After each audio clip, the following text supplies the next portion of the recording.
floor don't come with it.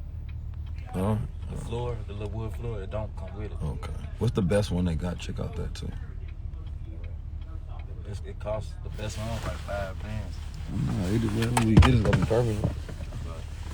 You want the best, the best. What up, family? I got questions for y'all today. Man, I see why we can't. We be. I ain't gonna lie. We be heavily emotional, man. Why we getting so emotional so fast? Let's do the knowledge on this real quick. Man, I made that post as a motivational type situation, and I seen nothing but emotions flying around. So listen, first of all, highest level tour, we getting started May 4th for my born day. We gonna be in Harlem. We gonna be at the famous Apollo Theater. So make sure y'all pull up. And this whole tour really my birthday. So y'all coming out and celebrating with me, man. So anyway, let's get started on the conversation, right? So we just put out the statistics about household incomes. Now, we're going to go over a few things because I want y'all to understand something, because I actually teach this. You know what I'm saying? So this is the first thing we have to stop doing. Is first, I want everybody to take your emotions out of it, because I don't care about it, right? And not disrespectfully, but I just mean that ain't got nothing to do with this conversation, right? So when we talking about household incomes, Asians rank at the top by far, right? So we're gonna get into this because I've studied not every entire ethnic group, but I've studied a lot of ethnic groups, the larger ones that make up America. Then I've seen some people like, what about Caribbeans? We're not separating Caribbeans because Caribbeans in this country are not a large enough populace that makes a splash. You feel me? The rights and benefits that Caribbeans and Africans in this country directly benefit from are because of, Native Americans. And by Native Americans, I mean us brown, copper-colored, melanated people. You feel me? And our struggles and everything that we fought for. So anybody outside and, Native American that is indigenous to this country, or, African descended slaves, right? Everybody else owes Black America, right? Credence for everything that we've done. So you can try to disassociate yourself, but it's not possible, because your very existence in this country is based on the merits of our accomplishments and our fights and our struggles. And that's just a fact, all right? So, you can separate yourself all you want to, but there is no existence in separation when you're talking about, America. You know what I'm saying? Because this is our country. So a person asks, why is there no flag next to African Americans? First of all, African American is a made up term, right? Number two, it says American, so therefore you're going to have an American flag, right? So I'm not sure what point that you were making, right? Some of us are indigenous to this country, right? That's why there's always been a long conversation about, should we call ourselves Black? Because people believe without a correct nationality connected to it, such as, Native Americans or Moorish, right? Or picking a Pacific African country, then you can't get reparations or treated correctly based on constitutional law, right? Now, that's a whole nother story, because I was on a panel yesterday, or the day before yesterday, at Natural Hair, show. And we had a long conversation about race, we had about politics, we had about health, we had about different food disparities, we talked about mental things, spirituality, education, all these things before we talked about money. And I was like, you see how this thing flowed? We had to get through all of that before we can even have a money conversation. So when we're talking about money, it's triggering because first thing that pops up is our excuses, right? Our excuses, right? So when we talk about our excuses, we're going to go back into the history, and we're going to go back into the past and look at all the reasons why, which is extremely important. You cannot brush over mass incarceration, redlining, systematic racism, right? Oppressive systems that have kept us down and under, predatory loans, and, you know, the particle matter in the hood and the food deserts, right, and the disenfranchisement of the black family, and right, the rise of, you know, drugs and crack era, and you can't breeze upon that. But here's the thing: once you study it, once you know it, right? Yeah, first of all, black is a culture, so y'all gotta learn nuance. So let me address this for a second, the whole black thing. You gotta learn nuance, because I think the reason a lot of you all lose a lot of arguments is because you don't understand the nuances of different things.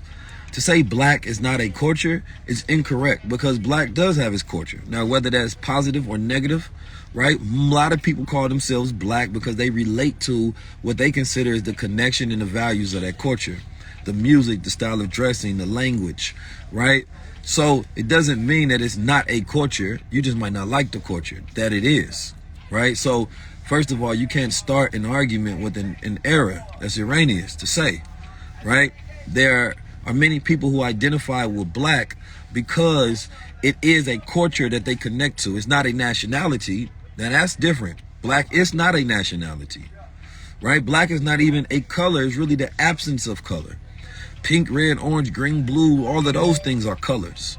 Black is an origin of color, right? And then in law definition, by, you know, legal statements, one would look at black as correlated with negative and white correlated with purity, and that has nothing to do with race, right? Because when you walk outside and you feeling clean, what you gonna put on? You put on that white. Most of the time when people want to minimize presence and they don't want to be seen and they're not being expressive, they put on black, right? So black has been connotated with not particularly, I don't think it's connected to negativity when I hear it, right? But the brother Kaba Kamane was explaining, like, when people learn English and they look at the word black, they don't connect it with positivity. So therefore they don't connect you with positivity, and they can create a bias just by the basis of how language was learned, right? From outside groups. So, you know, we are brown people. So to be honest, you know, I wouldn't even look at black as the greatest color. I would look at brown because we're brown, right? Which is interesting because we don't think about that. Here we are saying black is beautiful when it's really brown is beautiful, right? Like, think about that. Like, we be saying black is beautiful, but we're not even black. We're brown, right? Our hair is black, right? Eyes be black, the middle part, but we brown. So if we're being correct about the specifics of self-love, then we'll be walking around saying brown is beautiful, right? But we associate brown with Hispanics, Latinos, Mexicans, but we don't associate it with ourselves, right? So we're all different spectrums of brown, the darkest colors of brown, right? Because black is devoid of color. Now, there are some blue black people on this planet Earth, but it's rare that you run into blue black people. For the most part, I look around right now and I see a sea of brown people, right? So say it with me, brown is beautiful. Brown is beautiful. You know what I'm saying? It's actually healing to even say it, because when you see that color brown, you see your brother and sister. Brown is beautiful. Copper color, that copper color is beautiful. You feel me? So that's just a simple language practice, right? If you want to focus on it, right? White people are not actually white, right? So even their connection to the color and our negative association, if you have a higher level of association to black, you may connotate white as negative because of racial construct. But white people not white, right? They're like pinkish and like some like pale color. So these are like pinkish pale color people, right? But nothing wrong with the color white. White is a beautiful color, right? Because white is a connotation of purity, right? It's a cleanliness, right? That's the association. So when you want to clean your fields, you imagine you have a white aura around you. So that's another thing that you have to disassociate. You have to disassociate Caucasian people from the color white as well, right? These are pinkish pale people, right? And then we're the brown people. That's if we're actually going to be correct in our usage of language and term, because I like the color white, right? But I've never actually wore pale. I've never wore pale, like pinkish, like white people just that. Yeah, anyway, that's getting me off subject. Oh man, so shout out to all my good, beautiful brown people on here today. All right, so look at the Uber driver laugh. He laughed at that one though, man. Oh my God. Woo! And then what you see when you look at people who are not heavily melanated is you're seeing the blood rush to their face, right? Because they're basically clear, if you want to be honest, right? They're transparent, right? We just have an extra coat. We got that coat. It's an electrical paint that we have, right? That allows you to have solar energy powers, right? So you can absorb the sun like, you're never going to see a solar panel that's white. They have to be black for maximum absorption of the sun, right? So, take that in. We just got that finished paint. You feel me? So, they're transparent. So if you see a person that has that transparent skin without the melanin, they get angry and blood rushes to their face and they become very red, right? Because that's blood that you're seeing. So that's all. These are actually very transparent people. So yeah, we got that electric paint and they don't. You feel me? That's it. All right, moving forward. Because we're going to break this down. We got to talk about wealth and money on the tour. You know what I'm saying? Like, we can't miss that. We got land experts and stock experts and metaphysical experts and all sort of different people that's going to be on the tour with us, right? So we working on getting the money right.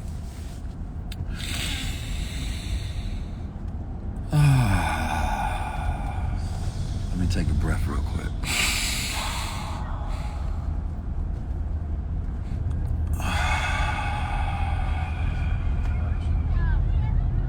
Whew. I feel good. My brain is... All right. So, now that we got that out the way, let's talk wealth, right? So we talking wealth standards. Now, I see a lot of people questions. Now, first of all, let's deal with a few different things. Education plays a huge factor in highest household incomes, correct? Let me know. You all know I'm correct on this, right? A person that is educated has more options. They have greater skill sets, right? And abilities to make money, right? Because money loves value, right? So how are Asians doing this? I'm not going with the model minority theory. I'm just looking at reality theory, all right? Somebody was like, no, you're trying to make the Asian look good and we bad. No, relax. That's some like negative insecurity projection based on excuses of why we're not executing today. I'm not looking at that, right? I'm gonna be honest with y'all. If there was any black man that could make excuses and give you a long list of life story and circumstances on why, right, I shouldn't be successful, I can do that, right? You can't match stories, and just as far as like, oh, well, you got this and you got that. Like, nope, I've been through all of it. So that's why if I don't give myself excuses, I don't give you one, right? So let's just start with that. You know what I'm saying? Like, first of all, I'm a black masculine Muslim in America, right? Growing up in America, we were always discriminated against by black and white people, both by brown and pale people, my bad, right? So, going through the eras of 9/11 and things of that nature, always discriminated. You feel me? Always hated on. I remember we was afraid to even put our name, Muhammad, on the because we didn't know if a person was going to turn it down just because they seen that. You feel me? But I was always one of them proud ones to be like, no, we banging it. You feel me? So I started putting the whole crown on.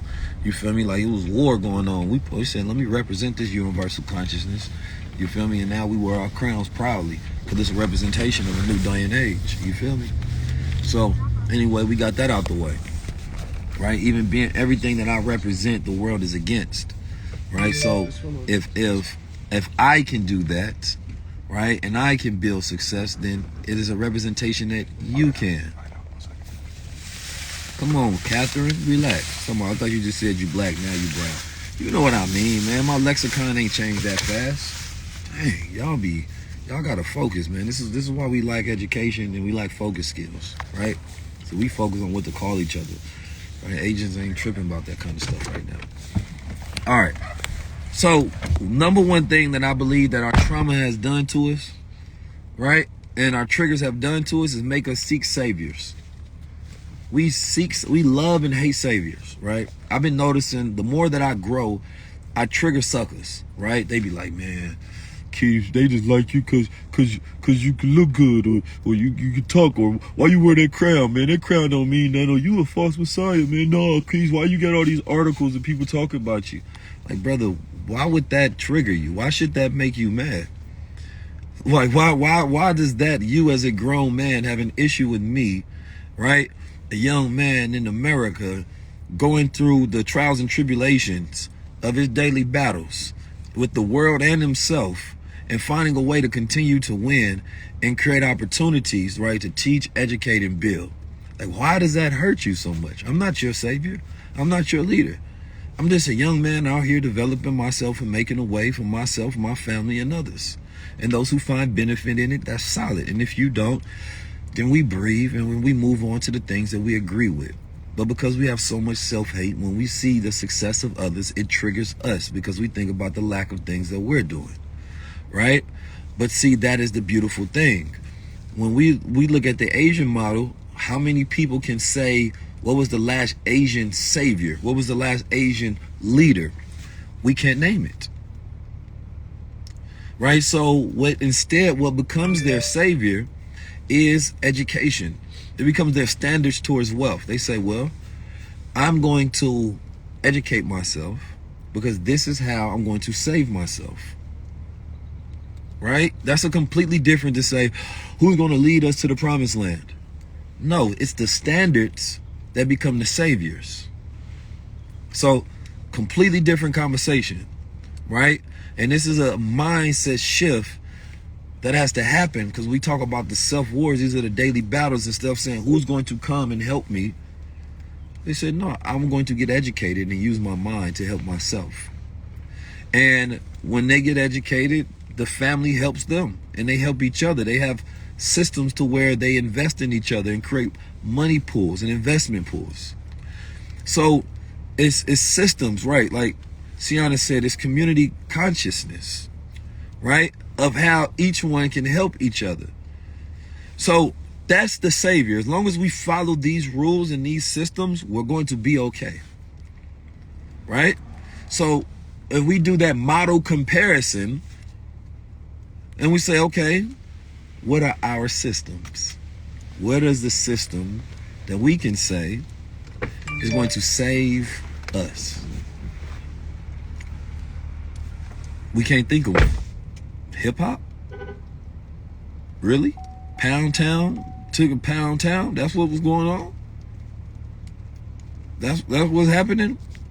Coil Ray and Lotto beefing? That's what's taking us there? Nah, that ain't it. That ain't do it. That ain't gonna do it. That ain't gonna do it. Oh, gender wars. Oh, black women becoming strong, independent women. That's gonna save us. That ain't gonna do it. You know, maybe gay rights is gonna save black people. Or I think the issue's always been black people don't treat the homosexuals in their community right. Maybe that's gonna save us. Nope, that ain't gonna do it. Right? Like where is the things that we have as the forefront of what we consider to be the most important progressive movements of today has nothing to do with the advancement of us. Now, there are certain necessary things that have to be taken into account. The treatment of our women, the reconnection of our family, the restoration of our consciousness. All of these things have to be taken into account 100%. But we are so disassociated from ancestral practices and tenets that we have no standards and or protocols when it comes to advancing as a people and being our own saviors. So let's look at another thing that I think is remarkable that Asians do, right? And I study the Asians, the whites, the Amish, the Jews, all of them, because even though Jews are the smallest minority group, is right, represent 2% of the population, but when it comes to the Forbes list, they represent the top 25%. So we teach about that as well. So let's just look at something. First of all, when it comes to statistics on investing in stocks, 47% of Asians hold taxable investment accounts. So as we trying to teach people about stocks, we're just trying to catch you back up to the normal wealth standards and practices of other cultures. Man, text tour. If you're going on tour, you'll get this information in person, right? If you in New York, you're in Harlem, pull up to the Apollo. If you in Jersey, pull up, right? It ain't just starting with the home. You have to know how to build a home, because there's a lot of houses, not a lot of homes. All right. And then okay, so they have 47%. That's almost half, right? And these statistics I'm sure have went up. So let's say it's about 50%. That's half of Asians have taxable investment accounts. So as you see the S&P 500 rise, that also is a representation of the wealth of the Asian community rising. That's what you got to understand. At least 50% of them. That's amazing, I think. I think that is amazing. All right, so what are some of the other points that I would look at? So education is their leadership and savior. But here's an important thing. We talk about home. They stick with family. They stick with family. See, while we're having gender wars, right? We having gender wars. The black man don't do this. The black woman don't do this. She not submissive. He not aggressive. He's a sucker. She's old. It's like, oh, man. You got to buy on the first date. You got to get my Uber. Boy, I tell you, like, it's the pettiest culture on the planet Earth at the moment. And we celebrate that. It's the pettiest culture. What the fuck is y'all talking about? Nobody care about none of that. It's pettiest culture ever. What is you talking about? You talking about who gonna buy the goddamn Uber? Like, if y'all gonna be a thing in the future, that shit don't even matter. You feel me? But it's like, these are the things that you associate to your self-worth. Well, if they don't do this, then they don't trust me, and then I'm not the prize. Come on, man. We be so petty, man. It hurt my heart to see that level of pettiness. I'm gonna be honest with you. It hurt my heart to see that level of pettiness. So, let's look at it, right? So they stick with family, and when I say stick with family, let's look at the relationship dynamics inside the family. Like I said, if you want this information live in person, this and a lot more we're gonna go over, because it's gonna be so heavy. Oh, it's gonna be so heavy. Text tour, join the tour, go on tour with me, right? So, what is the relationship between the daughter and the father? Let's start with that. Can anybody tell me what that relationship is supposed to be? How is it defined? What's the protocol?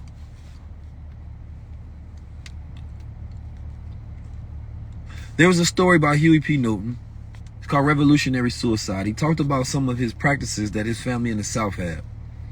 He said one of the practices, when there was a newborn, right, the sibling would take that newborn, right, and or I don't know if he said it was a newborn or when it was an age they could walk or whatever, and they would be the first ones to walk them out the house, right? So they'd walk them out the house and take them on their first walk or whatever, and it was a representation, right, of the responsibility that they're going to have for their sibling, right? And I was just thinking about, like, the rites and the rituals that we had when it came to family. But today we don't have those same rites and rituals. We don't have that those rites of passage when it comes to family at all. Think about it. Like, what are the rites of passages in your family? What is the son supposed to do and the daughter supposed to do?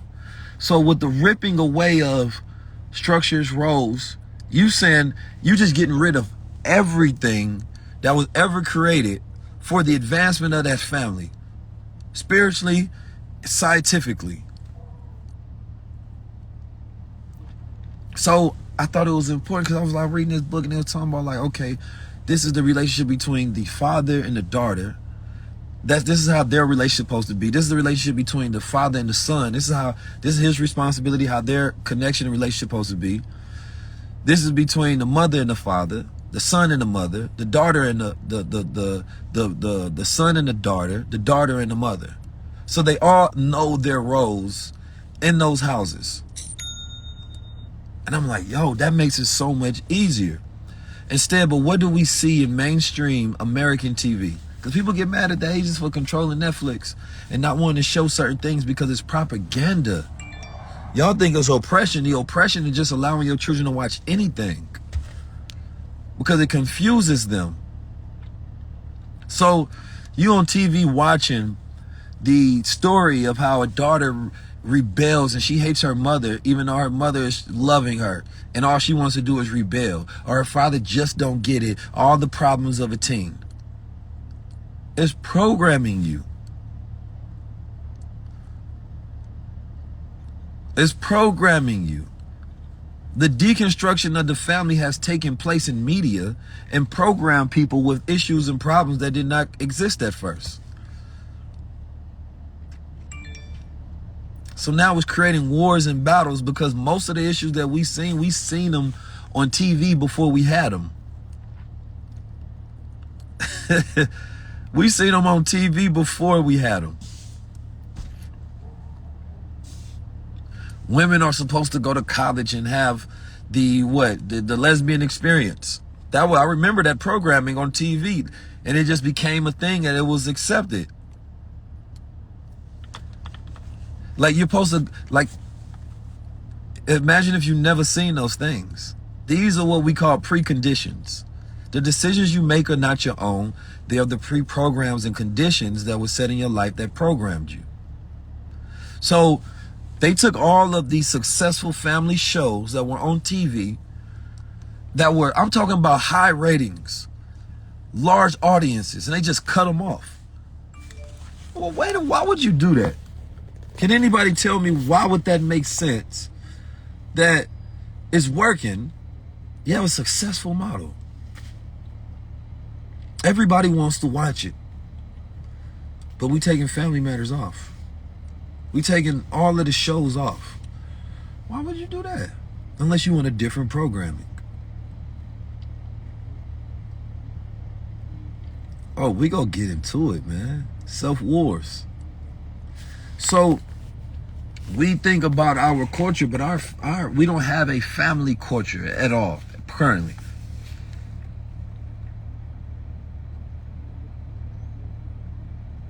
And where it's at today, I think it's the most dangerous thing because I was looking at this wall and it said the future is her or the future is female. And I was like, what does that mean for a young male that grows up in a society and he sees the future is female? Maybe he learns to empathetically respect women. He sees them as the new power figures and power mores and dynamics of the world. And I can see how that's very empowering, possibly for a little girl. Maybe it's too much responsibility. I don't know. It could cause anxiety or it could cause empowerment, right? But I was thinking, I said, damn, the young boy never even got to be programmed first, right, with his own empowerment. But he grows up in a world where when the dynamics switch, you have to understand that when it's like if you got a girl and a daughter and all of a sudden the household just start focusing on uplifting the daughter because of what previously happened in the past. Well, what happens to that son? He never actually gets an equal opportunity to ever be instilled with his own power. So it's like you have to be careful because the upliftment of one, it could be the tear down of another. So now when that girl grows up and then the young boy is not being conditioned to be his highest self, but she's being conditioned to be her highest self. So who is she going to be with in the future? Because you don't want to uplift your daughter and forget to uplift the son, because then she has nobody to be with. But if you're not thinking about the family dynamics and how your sons have to be with your daughters, then you don't care. See, this is why it's dangerous.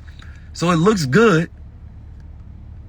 We go uplift the daughter, but you gotta uplift the son. See, that son wasn't around for what you consider patriarchy of the last 500 years. He had nothing to do with that, right? Just the same way where you uplift, right, the women's empowerment movement and you don't connect her to none of the past behaviors of oppression that she committed and she was actively involved and have privilege in.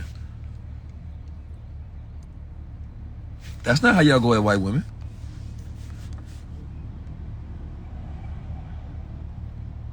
You feel me?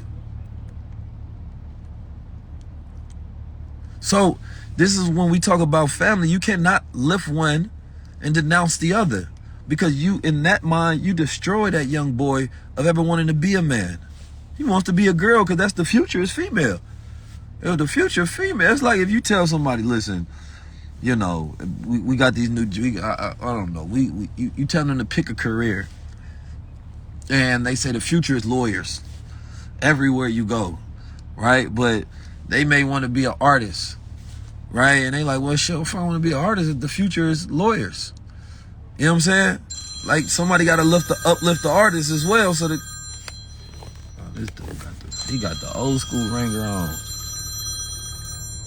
I think I might have to go ahead and shut that off, brother. Yeah, don't even worry about it. You don't even know that was ringing. So no, the future has to be male and female. It has to be family, right? And this is why it's so important, because you got to understand that this is a projection of collaboration, right? This is a projection of better partnerships and relationships, right? This is better partnerships and relationships when you do this. So you have to be careful, because that's a dangerous dynamic, right? And you have to understand, who does this benefit? Why would a corporation want to do this, and things of that nature? So let's go past family, because I can dive deeper, but I don't have time to go into all that. Right? Let's look at all right. So when we talk about education, number one, the type of education that we get. The highest paid jobs are engineers. Now, how many black engineers do we know? How many young kids in the hood say, I want to be an engineer? How many people you run into say, yo, I'm going to school for engineering?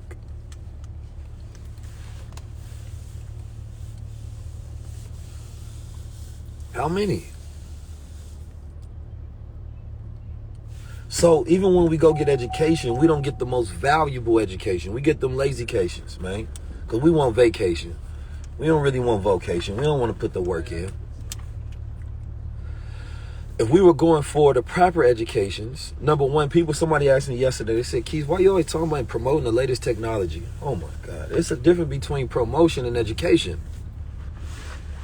I'm just educating you. See, we get angry even when somebody tries to educate us. I ain't promoting nothing. This ain't no damn promotion. This is education. Yeah, we got music engineers in our culture, right? But we don't have engineers that build things in our culture. That's different. You know what I'm saying? So it's like I might teach on blockchain, AI, and all these. I'm just trying to keep us updated. Don't you want to know about what's going on in the world? But we complain about everything. No, Keys, I just want you to teach me about different dimensions and aliens. You can learn that, but that's not going to change your income. It's not going to change your ability to feed your family. I promise you it won't. But see, we don't want responsibility. And so what they have is the ability to go learn, and they can take they take on the top sectors, health and education. So you go see them Asian doctors. You go see them engineers. So we got to always look at the top sectors of the future, and we have to be future oriented, and we have to educate ourselves on these things, so when the future does come around, then we can get the benefit of it. That makes sense? Come on, man. But thank you, Drew Kutch, because I thought I'd be dropping jewels too, but I don't see how you get mad at a person that just be dropping your jewels. I can't do what everybody do. That's why there's other people to do things. I'm just doing what Mr. Keys do best, right? And then, of course, now the new education has to change. The new education is not just degrees, because the equivalent of a bachelor degree could be being a creator, being a creative strategist, being a consultant, right? Being a prompt engineer, right? There are now new fields to where you can make the equivalent of doctors, lawyers, and engineers. But the difference is we need skill sets to where you learn how to build.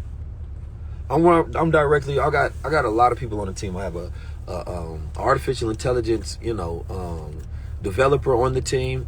Right now, I have a industrial designer that's actually from Japan, or no, he's from South Korea on the team that's building something. I can't wait to announce. I think we're gonna announce it May 4th for my birthday, right? In Harlem at the Apollo Theater. So inshallah, we got the schematics and everything ready for that. I hired some African brothers that was doing design work out in Africa. You know what I mean? Like, we get to hire globally, the international world. And, of course, most people that work for me are brown Americans. You know what I'm talking about? So, I rock with my people and my family. But the people that I find have, like, those technical skill sets to where they can do it high level. Because I'm not talking about just anybody. Because I'm going to be honest, this is another thing, is that sometimes when we get into fields, we don't respect the field enough to learn it, to be masters in it. You gotta respect the fields. You're gonna be an industrial engineer and designer, you gotta be top tier. Like, you wanna work, you could be working at Apple. Your aesthetics, your design protocol and ethos have to be on point. You should know the history of it, the studies of it. Like, I would want to be able to go to us for the highest level. But sometimes come to me, I'm black, but are you the best? So we gotta, that's gotta be the competition. That's why, like, on high level, like, you don't see me just going out and getting every celebrity to come talk to us. I want to talk to the smartest people in the world. And honestly, I don't care what color they are. But I definitely want to find the smartest brown people in the world. But I'm going to talk to Caucasian transparent scientists as well. Asian scientists as well, engineers, architects, leaders of the world, visionaries, philosophers. I want to find the intelligentsia of the world and communicate with them, because we don't have enough of that celebrated in our culture. Y'all give me a second. Gotta walk in this house. Can't let y'all see my location and all that. We got stalkers out here in these streets. All right now, man. You be blessed. Wa alaikum salam. Yeah, so I want to talk to the smartest people in the world, not the most popular people in the world. And so that's another dynamic to fix. Popularity, right, versus value. We focus on popularity versus value.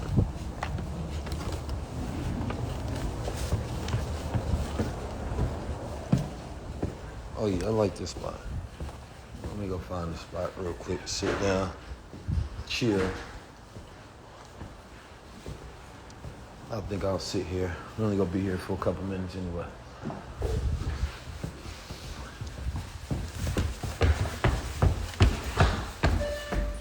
All right, perfection. Y'all getting that work today? Somebody say you can hear your location. Well, I'm in Atlanta for sure. Right, so look, make sure y'all text tour. You're going on tour with me. Y'all pull up. All right, so let's get down this list. I'm almost done. Keys, stay next door to Kodak Black. All right, so let's do this.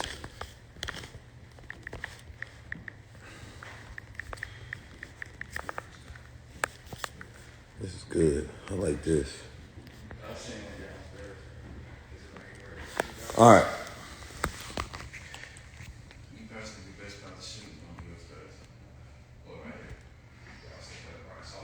Actually, that's for the Asians. That's all I'm gonna do today for that. For the Asians, that's all I'm gonna do for them today.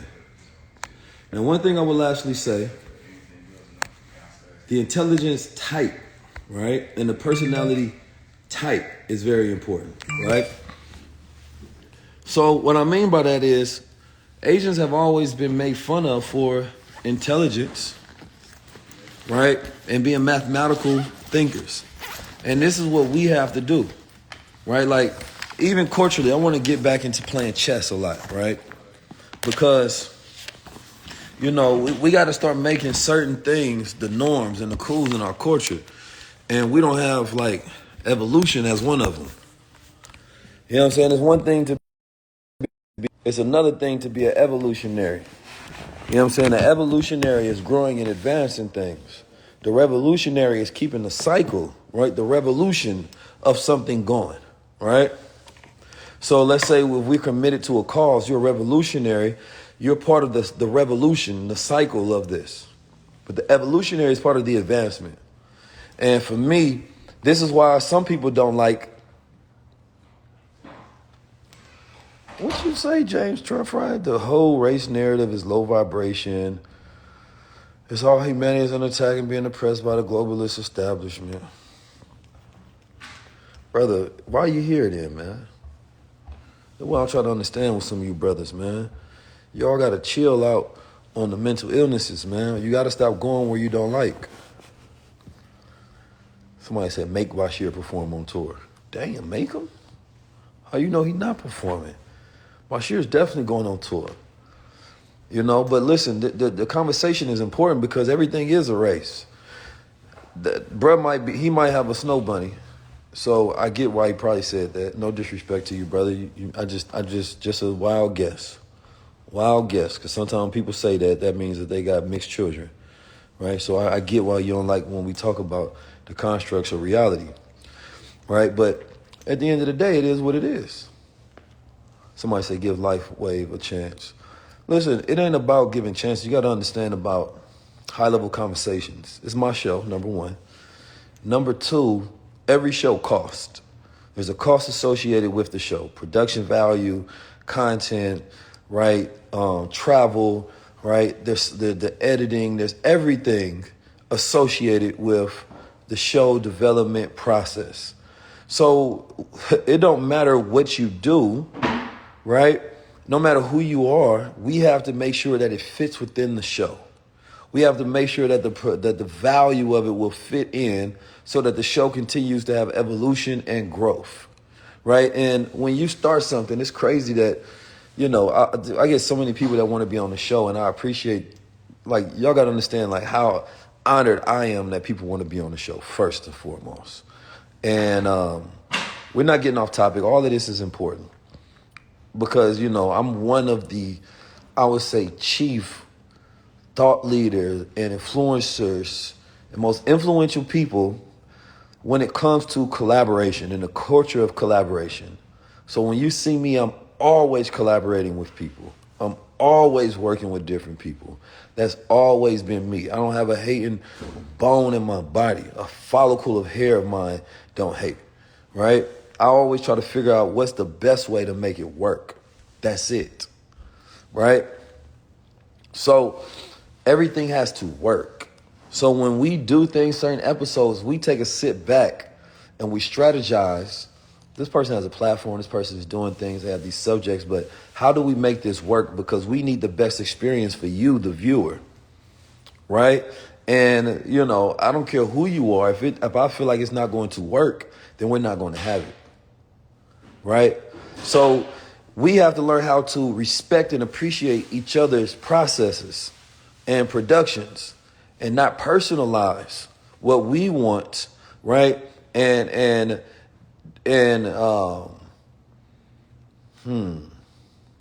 what's the word I'm looking for?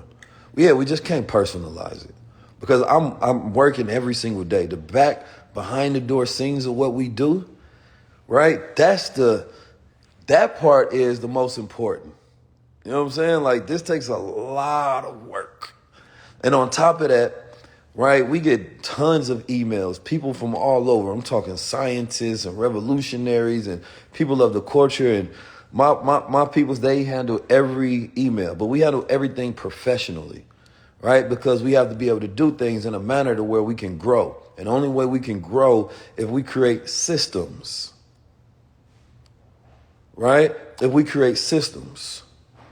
And so creating a platform and getting it to the highest levels requires you to be systematic with your approach and extremely creative, right? And that is very important. And also me, I'm very respectful of my own time, my own energy. So everything has to flow, everything, right? So I heard the sister Teslin talk about this because we have to control our own media and our own narratives. And if you look at what happened today, we see Don Lemon got fired, Tucker Carlson left, right? And they said they want to have Charles Barkley and Gayle King do a show now. Media is in a firestorm right now. Now, here's the thing. While many may celebrate Tucker Carlson or the other dude leaving, I don't think it's particularly a good thing because we know they just go replace him with somebody worse that fits their agenda even more. So I take a step back and I look at these things like, ooh, what's going on in media right now?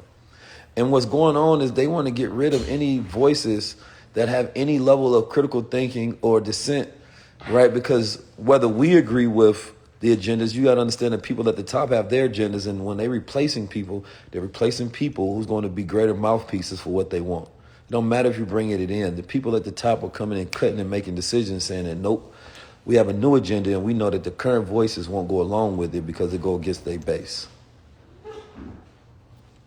So, and I don't even like neither one of those guys that I mentioned, but I'm just saying it from a high level perspective of looking at these things, right? Because I definitely don't agree with neither of their agendas, right? But sometimes you're going to get some kernels of truth from both of these men, and sometimes the stuff that they report, right, be necessary for people to hear, right? But then the rest of it is pure puppetry, right?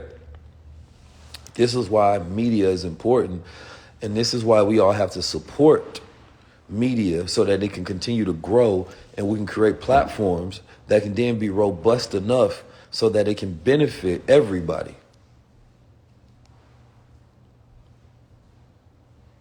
That's the goal. How do we get it to a point where it's robust enough? Like, my budget is my budget that I have personally out my pocket. Right? We're just now working on sponsorships and things of that nature, but we haven't gotten to that point. So what you're saying, you like high-level conversations now. Watch when we get the millions of dollars in ad dollars and sponsorships. Oh, it's different level then. We spending hundreds of thousands of dollars.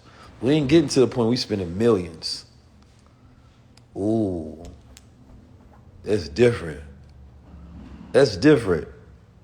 You know, so high-level conversations, high-level culture, high-level media, high-level content, right? High-level communications, man. It's going to be high-level news. It's going to be high-level everything. And we're looking for you, the people that's out there, because everybody may not make it to high-level conversations, but now we're thinking about, all right, what segments and what shows can we create that'll make more sense? So I'm a strategist. I'm not the type of person that has any hate, envy, jealousy, or anything against nobody. I just try to figure out, all right, we can work with bro, but maybe not in the way that they want to. We got to create something so that we can work together. What makes the most sense? And when we stop being emotional as a people, then that's when we can start being more strategic as a people. You feel me? It's high-level culture.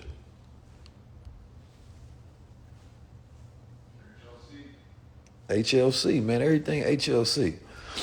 You feel me? So, like, for some of you all that, if you all have pilots of shows today, right? 2024, we taking over the media game. It's wide and ripe open right now.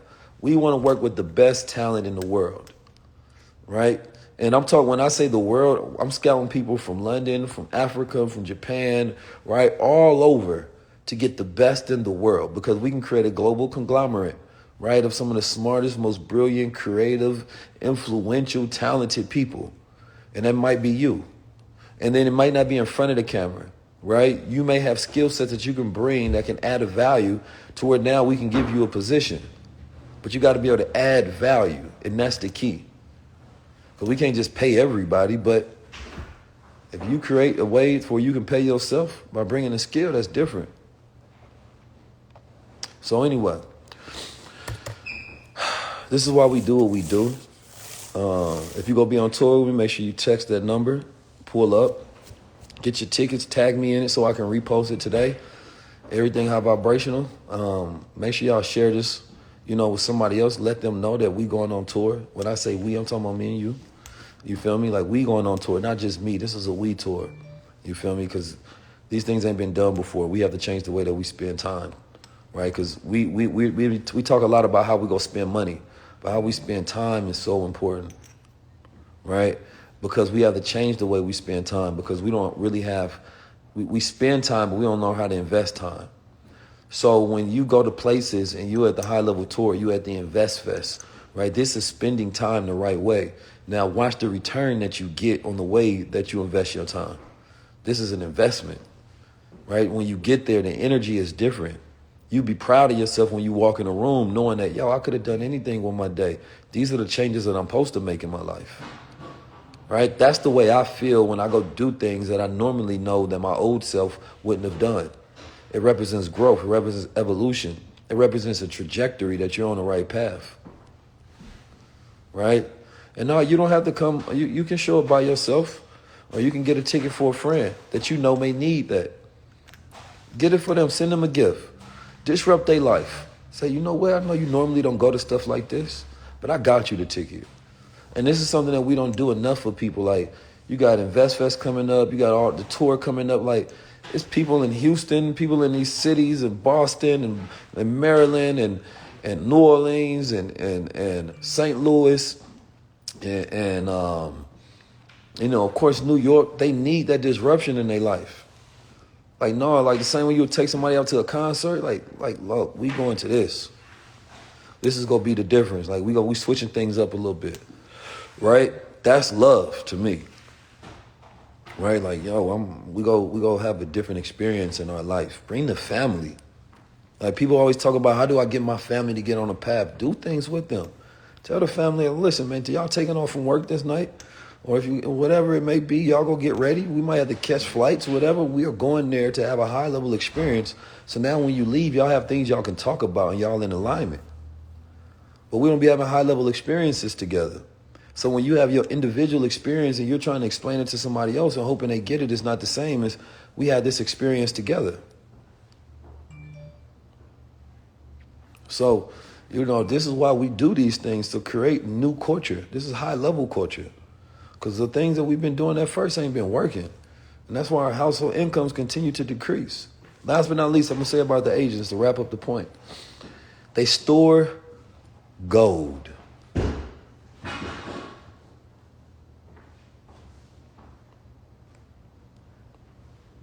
So, buying gold for agents is not something they have to be taught. It's normal. You see the Indians, they always got that pure gold too, like my ring. By the way, we do have these for sale. It's real, just a solid 23 karat gold. You feel me? With the rubies and the emeralds. Ooh. And we about to start doing the ethical diamonds, the lab grown stuff. The diamonds ain't really worth nothing anyway, but they look good when they shine. You feel me? So we gonna start doing the lab grown ones, because ain't nobody gotta die for that. So that's the future. I'm gonna just let y'all know, put y'all up on some game, lab grown diamonds. If you put them on a diamond tester, you can't tell the difference, and you don't even know if you're buying one or not. You know what I'm saying? But it's the future. If you want, link to the ring, DM me. DM me the word gold. These rings, they come in silver, they come in gold. Right? Silver ones, a few hundred. Golds may run you up to like 1,000 or plus. You feel me? But it's real gold. So, same thing with this. We got the gold. I make all these. I design everything. So, yeah, everything. So, the thing about it is they store gold, and you're going to see, like, a lot of them will be the sellers of it. Now, I want y'all to ask yourself a question. Like, China is one of the biggest miners of gold today on this planet and the biggest exporter of gold. Now, ask yourself this question. How is it that, because we're going to do the Jewish wealth standard one of these days too soon. How is it that Africa, right, produces all the world's minerals, golds, diamonds, but you never see African jewelers?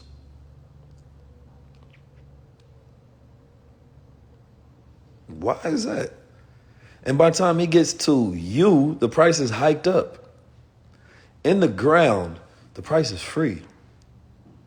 So you have spot price when you're talking about gold. That's the gold that is at a market price, right?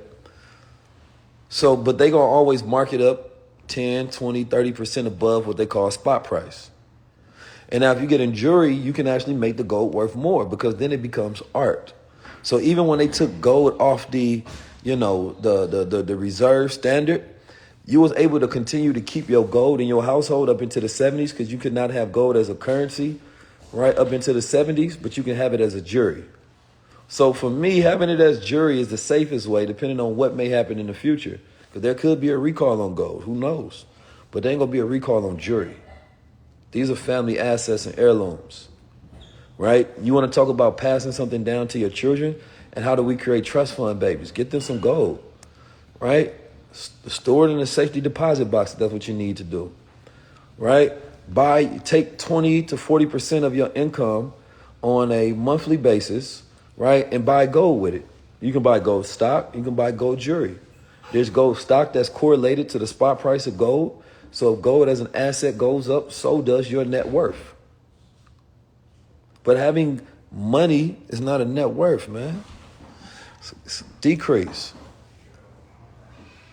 So this is just game for you. And you can go get it appraised. So you can go buy something. We can sell you something that, like, let's say we sold you something at $10,000. You may be able to get it appraised for $15,000. Because the value of it can be more.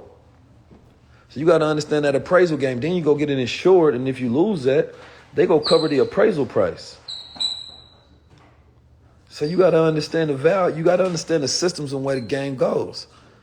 So the Asian families ain't going to never be completely broke because they going to have their value in gold.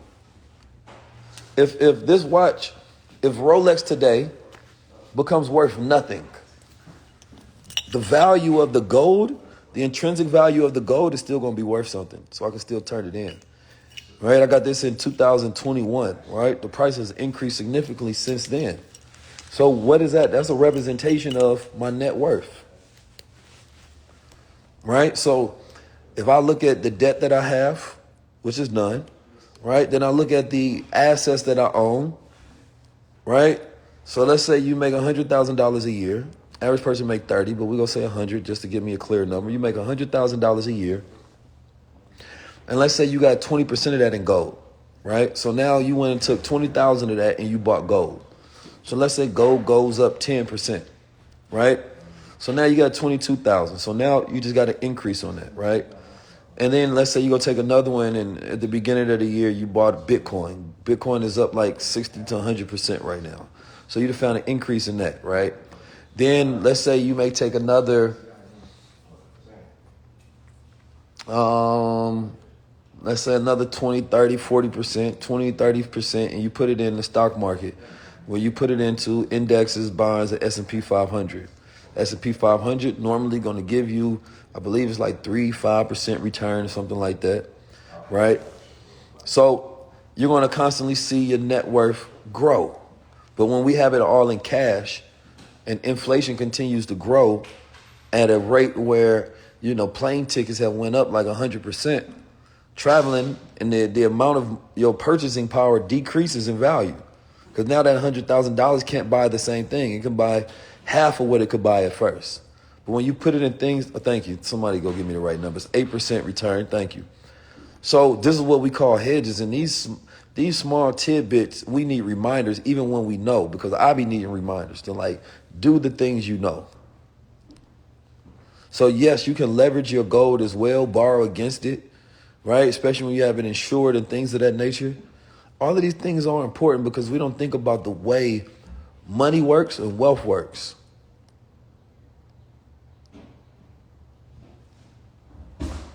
I'm just saying. So everybody needs to buy gold.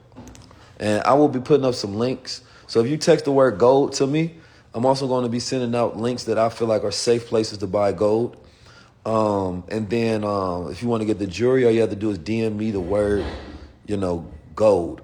And then I'll send you links and what's available for the jewelry. And we get back to you. And we got to get your sizes. Everything is customized and it's made to order. But we're really fast on it. You dig? So, man, this has been your high-level conversation. You know what I mean? Your high-level live. So, this is better than most people podcasts. I always say that. Make sure y'all tap in. We're going to continue to grow. We're going to continue to roll. You know what I'm saying? We're going to the highest level. Peace.